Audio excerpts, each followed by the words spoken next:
बिस्मिल्लाहिर्रहमानिर्रहीम अस्सलाम वालेकुम वरहमतुल्लाहि वबरकातुहू। मौसम की तब्दीली के साथ साथ कुछ इलामात जिस्म के अंदर ज़ाहिर होती हैं, तो हम इसको मेंटेन करने की कोशिश करते हैं, इसको समझने की कोशिश करते हैं, इसका जो घरेलू इलाज है वो करने की कोशिश करते हैं। अभी मौसम महीना चल रहा है सितंबर का और गर्म मरतूब मौसम है। जो अहबाब इससे चंद महीने पहले जिन्होंने दूध की लस्सियाँ बना बना के पी या ठंडे मशरूबात पिए, शिकंजबीन पी जनाब मेरी, फिर पिए ही चले जा रहे हैं, लस्सियाँ पी हैं खूब टिका टिका के और मिल्क शेक पी पी के। अब जो ही मौसम तब्दील होता है, रतूबत पहले भी जिस्म में काफ़ी ज़्यादा पैदा हो चुकी होती हैं, मौसम भी गर्म मरतूब और जिस्म भी गर्म मरतूब हो गया, तो नतीजा छींकें शुरू हो जाती हैं, ज़ुकाम शुरू हो जाता है, नाक में जलन के साथ ज़ुकाम होता है, कुछ को बगैर जलन के शुरू हो जाता है।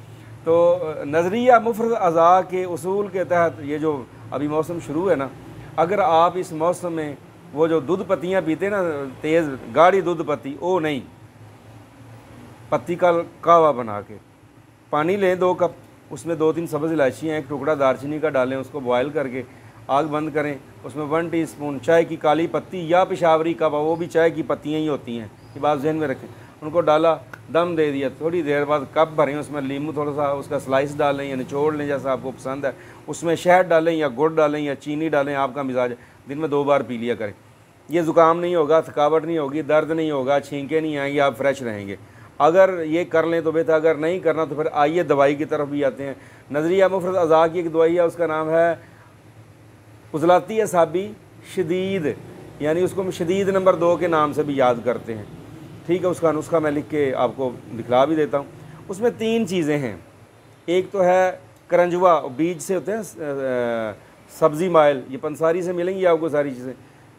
करंजवा के बीज बड़े सख्त होते हैं, थोड़ी से इनकी गिरियाँ निकालनी पड़ती हैं, सफ़ेद रंग का मगज़ निकलता है। मगज़ करंजवा 50 ग्राम, आंवला खुश्क 50 ग्राम और फटकड़ी सफ़ेद खील की हुई 50 ग्राम। अच्छा, इन तीनों चीज़ों को आप ना ग्राइंड कर लें। ग्राइंड करके इसकी आपने 500 मिलीग्राम के कैप्सूल भर लें और 250 मिलीग्राम के भी भर लें। अच्छा, बच्चों को 250 मिलीग्राम का एक कैप्सूल सुबह एक शाम, और बड़े जो हैं वो 500 मिलीग्राम का कैप्सूल एक सुबह एक दोपहर एक शाम। ये जो चाय की पत्ती का कहवा या पेशावरी कहवा है ना, इसके साथ आप खा लें। नज़ला हो गया आपको, छींकें आ रही हैं आपको, जिस्म टूट रहा है आपका, और साथ मलेरिया की कैफियत, मलेरिया असाबी बुखार है, याद रखें एनाफ्लीज़ के काटने से, जिनका मिजाज पहले ही मरतूब होता है, तो ये एनाफ्लीज़ जब काटती है मछली, फीमेल मच्छर जिसको कहते हैं, काटता है, तो ये अंदर अपना जब वो टॉक्सिन छोड़ता है ना, तो मज़ीद असाबी तहरीक पैदा होकर रतूबात पैदा होती हैं।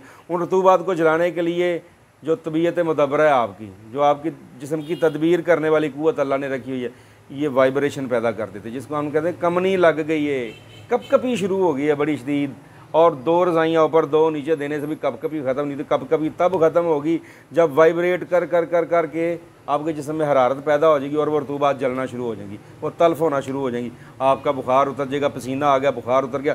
तो ये कैफियत वारद होने से पहले पहले आप अपनी ग़िज़ा को चेंज कर लें, अपनी वो जो आदत है ना शिकंजबीन और ये वो सब कुछ पीने वाले मामले, उसको छोड़ें और कहवे की तरफ आ जाएँ। ठीक है, जो मैंने कहवा शुरू में बताया है, और साथ ये उज़लाती असाबी शदीद का एक कैप्सूल सुबह एक शाम हिफ्ज़ मुक़द्दम के तौर पर भी चंद दिन खा लें। इंशाअल्लाह मलेरिया बुखार, नज़ला ज़ुकाम, छींकें और जिस्मानी दर्दों से महफूज रहेंगे इंशाअल्लाह। दुआ में याद रखिएगा। अस्सलाम वालेकुम वरहमतुल्लाहि वबरकातुहू।